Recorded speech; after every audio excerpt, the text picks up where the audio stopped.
ninguna... O sin ninguna presión usted de puro optimista con respecto a la ejecución del proyecto aceptó este adicional. En todo caso, sí, creo que el directorio también era optimista y la gerencia de infraestructura había analizado las condiciones en las que se desenvolvía el proyecto Alto Piura y que era una situación impostergable si el análisis costo-beneficio resultaba positivo y además daban las condiciones de que nosotros no actuamos y se pide la información y se nos alcanza porque la supervisora toma sus medidas y hace las consultas sobre los adicionales, ¿no? Y que sí se podían dar en las condiciones en las que se había planteado ello. Entonces, ¿no? Si la gerencia de infraestructura y el directorio estuvieron de acuerdo, ¿considera usted que la presión era por parte del gobierno regional para iniciar la licitación de la obra de todas maneras? Había un contrato firmado y había que ejecutar la obra.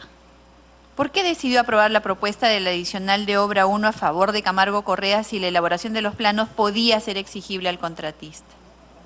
Lo que vuelvo a reiterar y que fue parecida a la pregunta que hizo el congresista García Belaúnde, nosotros aprobamos las solicitudes, pero sin ningún costo, sin ningún sol.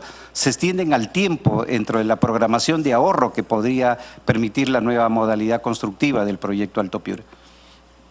Vuelvo a reiterar, no he pagado ni un solo sol fuera de las condiciones de la ejecución y los costos unitarios y valorizaciones alcanzadas al proyecto dentro de los meses y visadas por la gerencia de infraestructura adicional. Entonces, explíquenos cuál fue la justificación para que la elaboración de los planos de obra le cueste al proyecto especial de irrigación e hidroenergético Alto Piura 32.454.022.04 nuevos soles. En la necesidad urgente que deberíamos tener para no entrar en más retrasos en la ejecución de la obra. Y es que no es que la gerencia no haya alcanzado los planos eran revisados, ¿no? Planos no aptos. Sí. Para la construcción de las obras, ¿por cuánto son planos de licitación? Precisamente por eso se llega al tema, cuando se sabía tanto de UNOPS, y UNOPS no observa esa situación hasta el momento en que ya hemos firmado, ni siquiera UNOPS, ¿no? Que no hemos firmado el contrato. Si me permite una aclaración por parte de... Claro, él puede asesorarlo en lo que usted necesite sin ningún problema. Pueden tomarse el tiempo que ustedes estimen necesario. El abogado no puede intervenir directamente. Puede asesorarlo a usted, sí, todo lo que usted considere necesario.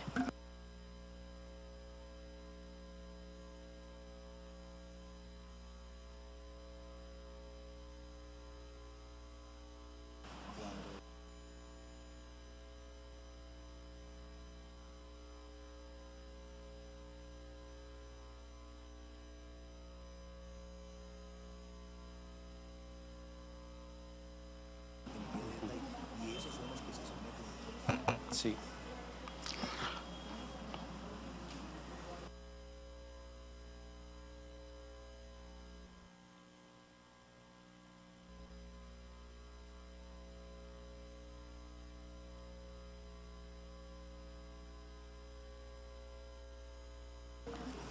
Señor Correa.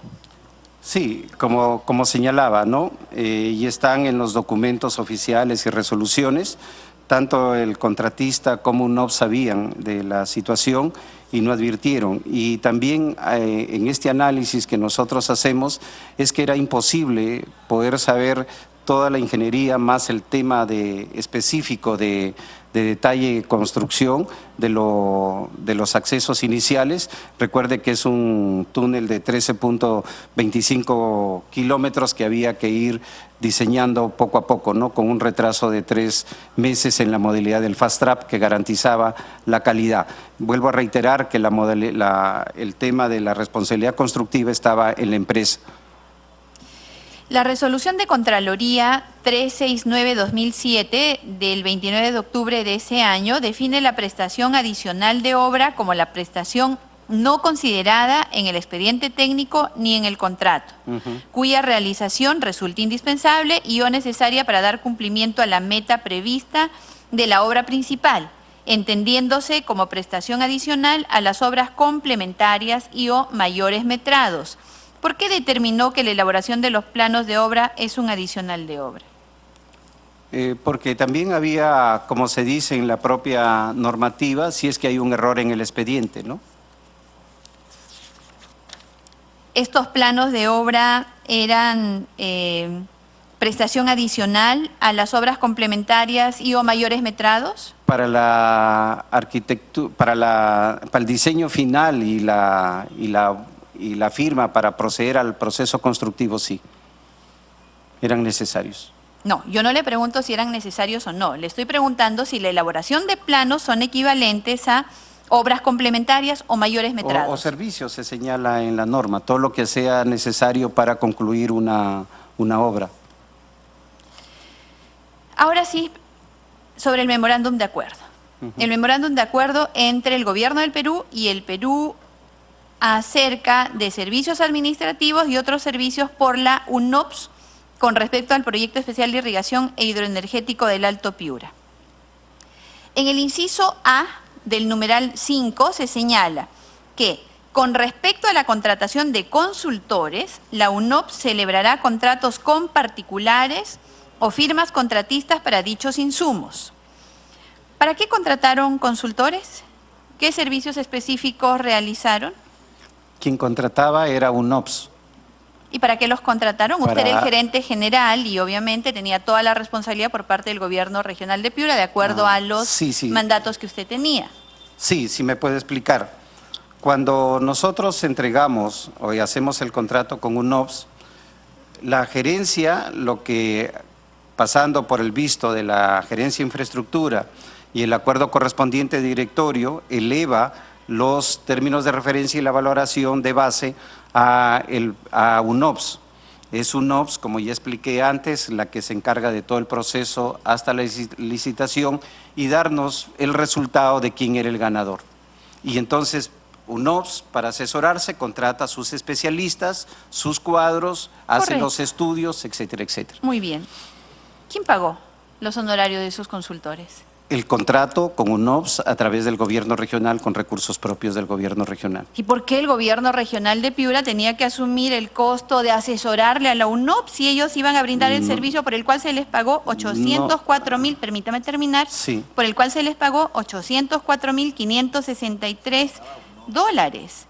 ¿Cómo es que si UNOPS tiene se le está pagando eso para que puedan brindar el servicio? ¿Por qué es que el gobierno regional de Piura además le tiene que pagar a los consultores que los deben asesorar? Ahora me preguntaron cómo era la relación entre UNOPS y si era una cuestión general o era una cuestión específica.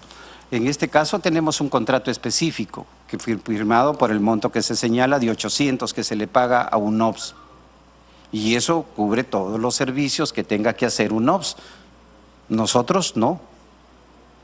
O sea, los costos de los consultores fueron a cuenta de los 804.000 del servicio que daba UNOPS. O sea, están inmersos dentro del servicio que tenía que brindar UNOPS para la selección del ganador. ¿Hicieron deducciones de esos 800.000 y tantos dólares? Eso está dentro de las condiciones de tributación que tiene UNOPS o de pago de haberes. Me parece entender que hay un error al considerar que los asesores eran aparte del contrato y que nosotros lo hemos pagado. No, nosotros contratamos por un servicio que tenía que llevar a cabo un proceso de licitación.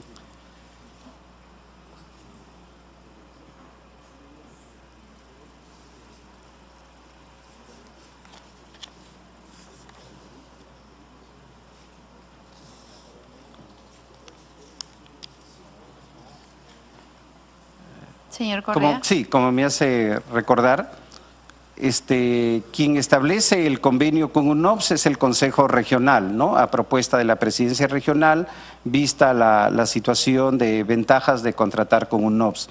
Pero para el tema del Alto Piura, sobre este memorándum de acuerdo, el UNOPS no hace el servicio gratuito. Cobra por el servicio. Así es. Ya, ese monto le permitía contratar a los especialistas que UNOPS considere necesarios. Nosotros ahí no teníamos que ver absolutamente nada. De la lectura del artículo 9, numeral 5 del apéndice 4 del memorándum, se entiende que las personas que presten servicios, entiéndase, expertos operacionales, voluntarios, consultores, las personas jurídicas y físicas y sus empleados gozarían privilegios, inmunidades o facilidades. ¿Eso es correcto? Son los términos en los que contrata UNOPS. No es específico para este caso el Alto Piura, porque si contrata a un extranjero tiene que darle las prerrogativas de seguridad. Entiendo que ese es el espíritu de la norma de contrataciones de UNOPS. ¿Cuál fue la razón para otorgarles a estas personas, a los que le acabo de describir, ojo, expertos operacionales, voluntarios, consultores, todas las personas jurídicas y físicas y sus empleados? ¿Por qué les otorgaron a todas estas personas los mismos privilegios, inmunidades o facilidades que les concedieron a los funcionarios del PNUD o la UNOPS mediante los tratados internacionales? Es parte de lo que he dicho, yo desconozco porque como manifesté inicialmente, nosotros no hemos participado en esa etapa y es parte de la forma hasta donde tengo entendido porque no es el único gobierno regional que en esa época contrataba con UNOPS, estaba Lambayeque, estaba Trujillo, estaba Lima, etcétera, varios, y ese era el marco que se acercaba al memorándum de entendimiento que se tenía de carácter general. ¿Sabe usted que dicho establecimiento de condiciones es irregular? Esto solo puede ser recogido en un tratado internacional y no mediante un memorándum ni un convenio. Entonces, yo desconocía eso. Debió actuar a alguien, otra instancia con el empoderamiento para demandar esta observación a los contratos que hace UNOPS en el país. No éramos los únicos. ¿Por qué las especificaciones referentes a la asistencia técnica fueron estipuladas en los 4 apéndices del memorándum? ¿Por qué las especificaciones referentes a la asistencia técnica fueron estipuladas en los 4 apéndices del memorándum? No entiendo la finalidad de la pregunta, pero hemos establecido que a lo menos el que habla o alguien de la unidad ejecutora haya puesto las condiciones o revisado o tenía la autoridad para hacerlo y aprobar ello. Es el Consejo Regional del Gobierno Regional de Piura el que aprueba esas condiciones del memorándum. En todo caso, también tiene informes correspondientes de sus asesorías legales y hasta donde tengo conocimiento, nunca fue observado lo que usted ha puntualizado anteriormente. Sí, le hago referencia a esto porque ello contradice lo dispuesto en el artículo 88 del reglamento de la Ley de Contrataciones del Estado, cuando refería que el convenio debía ser específico y concreto. Por consiguiente, el memorándum transgredía nuestra norma. En ese sentido, le pregunto, antes de la suscripción, ¿sabe si se evaluaron todas las posibles inconsistencias que el memorándum podía recoger? No, ni siquiera estaba cerca de esa área para poder haber recomendado. Damos la bienvenida a la congresista Karina Beteta. ¿Cómo se realizó la convocatoria para los procesos de selección y contratación de las empresas encargadas de ejecutar y supervisar las obras? ¿Se invitó o se publicitó? Estuvo a cargo de UNOPS y UNOPS en parte de los compromisos que tiene es una convocatoria en los principales medios de la región, del país y a nivel internacional y a través de su página web. ¿No fue invitación? No, abierto. ¿Podría afirmar que la designación del PNUD y el ejecutor UNOPS se dio para beneficiar al gobierno regional de Piura? No solo creo que al gobierno regional Piura, sino a garantizar la posibilidad de que pudiéramos tener una licitación sin mucho tropiezo en el sentido de reclamos si lo hubiésemos o algún error, porque como señalé al principio, es difícil encontrar capacidades en un gobierno regional y más antes para una licitación de carácter internacional. ¿Hubo direccionamiento por parte del PNUD y la UNOPS para que el proceso de selección resultara ganador Camargo Correa? No sé, no me consta en todo el desempeño que he tenido. El gerente de infraestructura a su cargo supervisaba a los consultores. ¿Se puede señalar que ustedes tenían conocimiento de todas las acciones que realizaba UNOPS?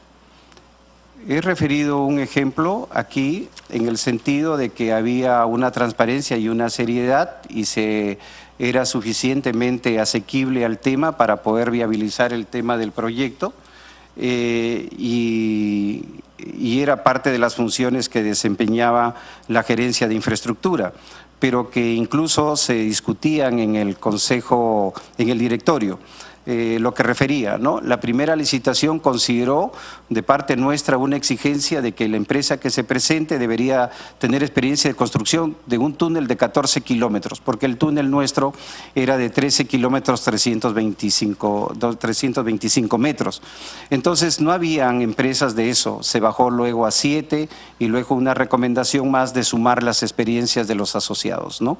Como muestra de que sí había una dedicación de la gerencia de infraestructura, un razonamiento técnico que además era compartido con el directorio y en base a eso se aprobaban las decisiones para aprobar finalmente los términos que recomendaba UNOPS para hacer la licitación.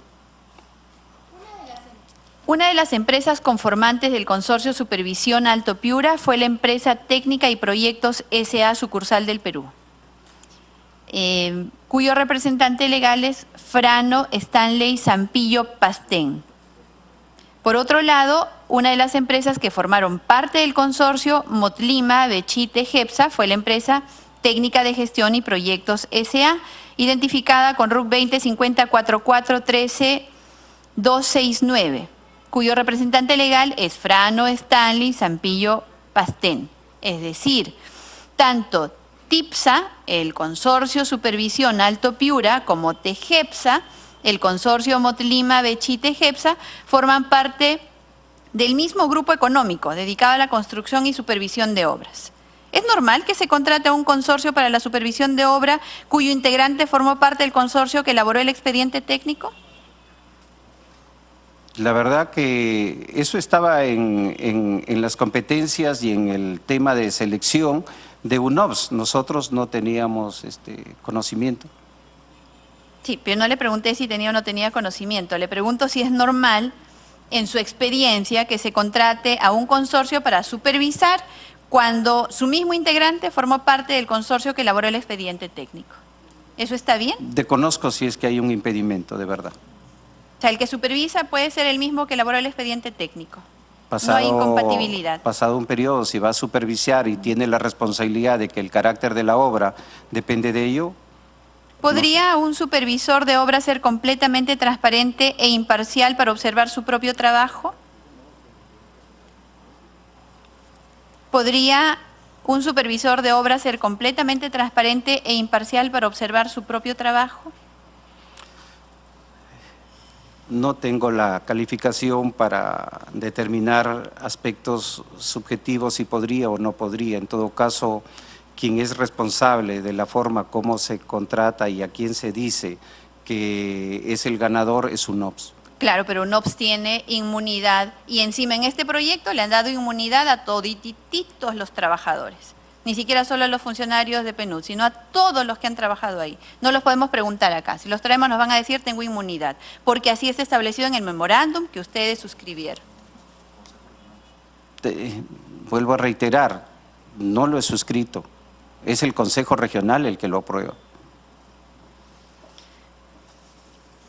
¿Algo más que añadir a esta comisión, señor Correa? Volver a... Congresista Beteta. Gracias, señora presidenta, por su intermedio.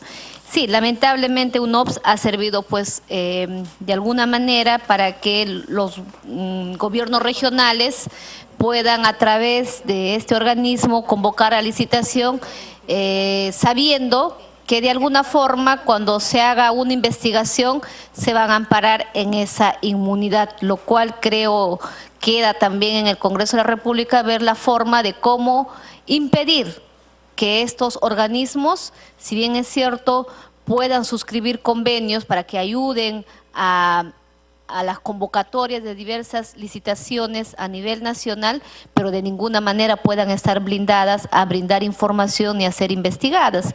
Lo que ocurre, por ejemplo, con el Alto Piura, también tenemos igual el inconveniente en el hospital de Huánuco, que también fue pues a través de un OPS quien llevó adelante una licitación y que no cumplían los requisitos, incluso el mismo expediente, y por eso como consecuencia han pasado más de 4 años, el hospital recién está construyéndose.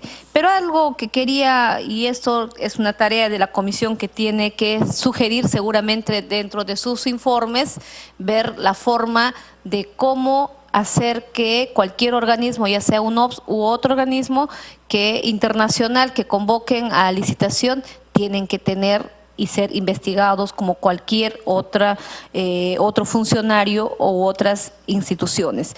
He escuchado decir, y esto ya es como parte de muchos funcionarios de los gobiernos regionales y también de los propios gobernadores regionales, pretender responsabilizar al Consejo Regional, ¿no? Usted también señala, dice, sí, ha sido aprobado por el Consejo Regional. Si bien es cierto, el Consejo Regional aprueba a propuesta del Ejecutivo, que es en este caso el gobernador regional, pero eso no impide la aprobación que hace el Consejo Regional, lo que el Consejo Regional es aprueba y dice, bueno, estamos de acuerdo que se lleve adelante con la obra, liciten y contraten con quienes ustedes tengan a bien, ¿no?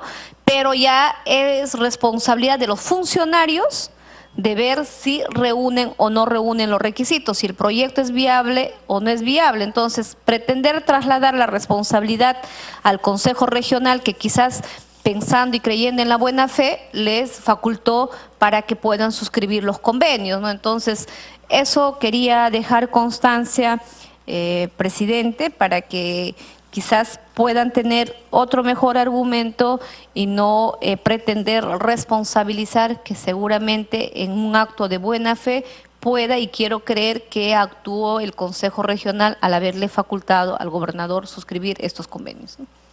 Señor Correa. Sí, solamente para decir que coincido en que deben hacerse las mejoras y es el Congreso el que tiene esa potestad y esa capacidad de hacerlo. En nuestro tiempo no había, nadie sospechaba de ello, de esas condiciones. Era un mecanismo que incluso se promocionaba a fin de agilizar la inversión pública, ¿no? Que siempre ha estado, a falta de otro término, perseguida por una serie de obstáculos en los tiempos de ejecución e impacto que uno puede esperar, ¿no? Totalmente de acuerdo con lo que ha dicho la congresista señora Beteta. Sí, eso es lo que tenemos que ir mejorando todos. Y sobre las acciones que puede tener un nivel de gobierno como es el Consejo Regional, al menos en el de Piura, tenía todos los órganos de asesoría a su disponibilidad para hacer las evaluaciones, ¿no? Como en otros gobiernos regionales también del país. Nosotros tenemos que creer que hay cierta particularidad, cierta línea de autonomía en las tomas de decisiones sobre el amparo de las decisiones técnicas de quienes las establecen, ¿no? Congresista Beteta. Sí, efectivamente pueda tener quizás, como usted dice, el equipo de asesores, el Consejo Regional, pero creo también será tarea de este Congreso modificar, porque ¿qué es lo que ocurre? Muchas veces las decisiones que pueda tomar el Consejo Regional a veces está basado en temas más de índole político que técnico, porque ellos, muchos no son profesionales, no son especialistas, se dejan llevar quizás por el sentir de los ciudadanos que dicen queremos esa obra, para nosotros es importante esa obra. Y a veces los malos funcionarios y las malas autoridades ejecutivas aprovechan de esa gran necesidad, que la obra puede ser muy buena, puede ser seguramente un deseo de muchos años que tienen los ciudadanos, pero por ello no aprovechar y cometer tantas irregularidades que se habrían dado, saltar proyectos de factibilidad, el haberse direccionado de alguna manera todo ello para favorecer a las empresas brasileñas, y ahora ya nosotros sabemos cuáles eran los fines, ¿no? Muchas veces eran pagar favores, ¿no? Entonces, ahora, posiblemente en esa oportunidad, usted pensaba pues que las empresas brasileñas, como muchos, eran empresas de renombre, eran empresas serias, que tenían el respaldo económico, su pool de ingenieros, qué sé yo.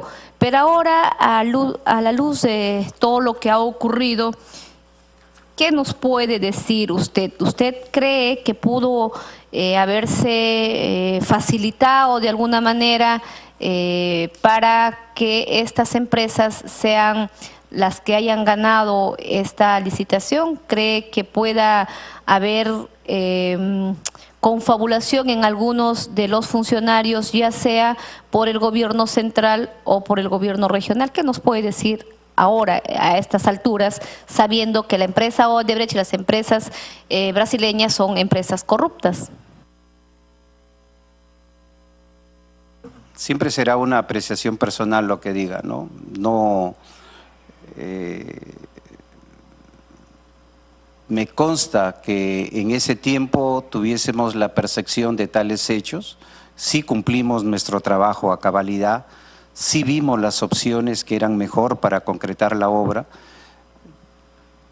y creo que cada uno de los funcionarios que estuvieron en Piura y dieron lo mejor que sí. Ahora, lo que tiene que ocurrir es seguir aprendiendo de estos procesos para poner las cosas y las salvaguardas a los procesos, ¿no? Todo el mundo antes ha visto una posibilidad ahí, ¿no? De poder ejecutar. Los gobiernos regionales y los gobiernos locales recurrían a organismos internacionales como la OIE, como UNOPS, para ver la posibilidad de realizar sus proyectos, porque era, como usted bien señala, la aspiración de los pueblos, ¿no? Que de ahí haya pasado otra cosa, no estuvo en nuestro trabajo, no conozco que alguien del gobierno regional haya estado en esa situación, a lo menos también en el caso particular y específico del proyecto Alto Piura. Congresista Schaffer. Gracias, Presidenta. Saludar al señor Correa y su abogado que lo acompaña, y a los colegas congresistas y las personas de acá presentes. Me hubiera gustado estar en todas las declaraciones desde el día de ayer, me comentaba la congresista Beteta, pero lamentablemente ahorita vengo al Ministerio de Vivienda. El Alto Piura es un proyecto emblemático, esperado por más de 70 años, ¿no? Acá tengo conocimiento que salió a pedido de congresistas de Piura de ese entonces, ¿no? Pero era un proyecto pues que no tenía unos términos de referencia claros, no tenía un expediente técnico. Yo sí le haría la pregunta porque luego de todos estos cuestionamientos, que por lo poco que he podido conversar con usted, porque como piurana me preocupé del tema y usted me dijo, este es el proyecto donde más, vamos a llevar a decir la palabra, más situaciones complejas, irregularidades he podido encontrar, ¿no? Y especialmente vemos esta participación de UNOC, ¿no? Que luego que se resuelve este contrato, que en cierta manera el señor Correa, que está acá presente, pudo ser parte de concretarlo en la primera fase, ¿no? Luego se va a un lauro, se cancela con el siguiente presidente regional, ¿no? Y nuevamente en este interín vuelven nuevamente a convocar a UNOC, porque parece que recién hicieron los expedientes técnicos, ¿no? Perdón, los planos, ¿no? Donde determina hasta el tamaño del túnel, dónde era el túnel. Más que todo, esta primera fase parece que esta empresa se dedicó al acceso del punto donde se iba a hacer el trasvase, ¿no? Y estas situaciones. Entonces se va a un lauro, bueno, presentan una cifra exorbitante y ahí decide el anterior gobernador regional dar por concluido, ¿no? Parece que se ponen de acuerdo, pero van a un lauro, ¿no? Pero luego nuevamente lanzan la supervisión y ahí se hace un expediente técnico, creo.